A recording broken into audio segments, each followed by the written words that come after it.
in our investigation of the 10 bodies found along Ocean Parkway, which after 5 years still remains unsolved. Rachel and I were now focusing our attention on the 4 victims of Lisk, known as the Gilgo Beach 4. This is collection behavior. This guy is a collector. Because of their eerie similarities to another set of unsolved murders of 4 women. All 4 of those women who were murdered, right, all of their stories are about running away from something and coming to a place where they hoped and thought they can reinvent themselves. You can escape your past here. Not long after the 4 women were murdered, the recession hit, and it just went sour quickly. Since 2006, the Trump Plaza closed, the Claridge is closed, the Sands is closed, the Showboat has closed, and the Revel has closed. Oh, and the Hilton has closed.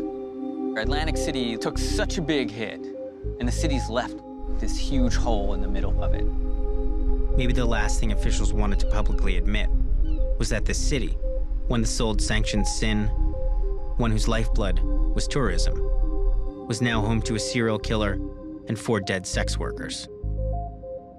With officials hesitant to release information about the killer, the most credible profile ever made public came from Stalk, a group of law enforcement and profilers headed by an addiction specialist named John Kelly. This guy has the kind of rage against these girls that he would put them in a sewer? That they're nothing more to him than trash?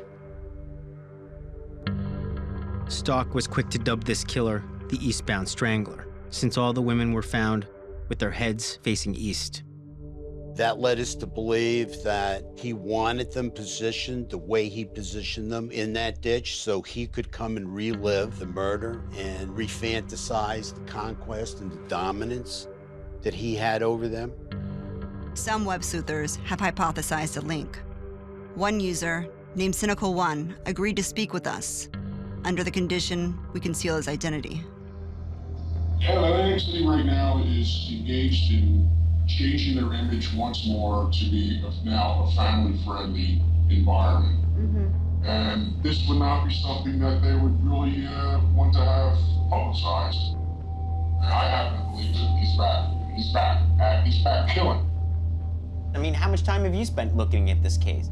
Hundreds of hours on this particular case. And I'm not really at liberty to discuss why my interest level is that high. Okay, but I felt that I did have an obligation for the families. You're not at liberty to say why you, what your interest was in the case? Yeah, I mean, everybody has their own take on why they're on web sleuths. Okay, it's not something that I just do as a hobby. Can you tell us what your job is? I prefer not to right now. Okay. Is there anything that you want to task us with? Yeah, I could email you a location that I would say take a good look at as like an interim point between where the women were picked up and where they were found. Say a place where you would park a car and kill a woman in it. Yeah. 4 times. Someplace where the screams in Atlantic City wouldn't be heard. It's a place that I've been. Okay, interesting. All right, well, thanks very much, and we look forward to speaking with you again. Okay, thank you. What do you think he does that he can't say? I don't know. There's a personal interest in the case. Do you think he knew one of them? While we continued to speculate as to what Cynical's connection could be, he soon followed up with an email that only increased our unease. I'd like to ask you, Rachel, for your personal opinion on a location inside Atlantic City that I happen to believe is a killing site. I'm asking you, Rachel, to personally go there because as a female, you may be better able to identify with the victims and absorb the vibe of this particular location. Going straight, and then you're gonna turn, you can just slight right onto Absecon Boulevard, 0.2 miles. Okay. I wonder how he came upon this place. He said he's been there before, and he took a woman there. Let me take a right. Heading to the site, we couldn't help but wonder, why was Cynical One so invested? And why so secretive? Was he ex-law enforcement? A friend to one of the victims? Or something else? I mean, according to the map, it, like, dead ends. Dear Rachel, I've come to believe in the following theory. In 2006, the killer picks up his victims in a car from an area near the boardwalk. Drugs of choice are procured and they travel to the location. The killer strikes by strangling her and then puts her body in the trunk of the car. A pattern that could only be established by a local who has intimate knowledge of all three important areas. But the final pattern, the most important one, the location where 4 victims were actually killed, remains the ultimate mystery. So Rachel, I ask that you personally visit the location I've pinpointed. Discover the pattern, and this case might stand a chance of actually being solved.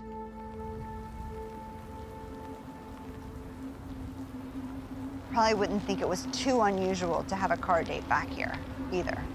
Do you know what I mean? Sure. I'd still feel a little bit safe. I can see lights, I can see passing cars. It's not too far from my comfort zone. While it seemed possible this was the kill site, 10 years later, how can we know for sure? Yet, interestingly enough, a pattern did emerge. It's strange, you know, it looks a little bit, even a lot like Long Island. Same reeds, same desolate area, same slightly by the highway, slightly by the water. The ocean is just that way, isn't it? Yeah. Hearing those windmills, they really make an eerie sound. This noise, this feeling of vastness is comforting for them. An almost heterogeneous sound. Web sleuther Peter Brent believes serial murderers sometimes pick kill sites and dumping grounds, partly because of sound. It's so strong that serial killers who got caught actually wrote about it. They tried to describe that. You have it in dozens, if not hundreds of cases, a similar setup. It's like wind over the forest. It's like waves rolling on a beach. And here in Atlantic City was it the spiraling churn of the windmills. It's a perpetual sound that is not the same all the time, but almost the same. It adds to this feeling of wasteness. While we may have found an unexpected pattern, there was something that still bothered us. Why would the killer murder these women here, then risk driving to the Golden Key? Until the eastbound strangler is caught, we won't have any answers. But how can we ever expect to find the killer unless we keep publicly talking about this case as we are now? But thankfully, there was someone willing to speak publicly, a former Egg Harbor police captain named John DeAngelis, who had insider knowledge of the case before retiring in 2006. The bodies were found in November, and at the end of that calendar year, they put a deal on the table to guys that had enough time in the retirement system, like in The Godfather, like a deal they couldn't refuse. So as a result of that, a lot of these experienced guys that were assigned to like the fight, they knew all the players, all the people, they were leaving. And the prosecutor really made a tremendous technical error by not using the expertise and expert opinions of some of these guys that had been around in that world for, decades. But why wouldn't he? I mean, he wants the case cleared off his books like anybody else. Oh. Well, my friend, you're asking me a $64,000 question that to this day I can't answer. Why wouldn't he do a lot of things? I cannot believe, especially, in my police department, that, we can't have closure to this. I mean, it's unacceptable to me. It's unbelievable. Time is marching on, and all of the people and all the places, they're no longer there.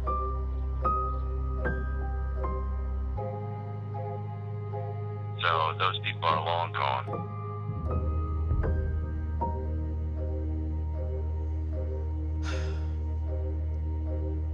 Learning what we had about Atlantic City, it seems what hindered this case from getting solved, outside of the killer himself, was the quagmire of big business and politics, and 4 women who were too easy to ignore. Now, with each passing day, the chance to find out what really happened here was slipping away, and with it, any possible connection to Long Island. There are thousands of missing persons in our country. You don't have law enforcement agencies working together. There is nobody trying to connect the dots. I am aware of other serial killers that I do know personally. Are any of these guys still out there? Yes, ma'am.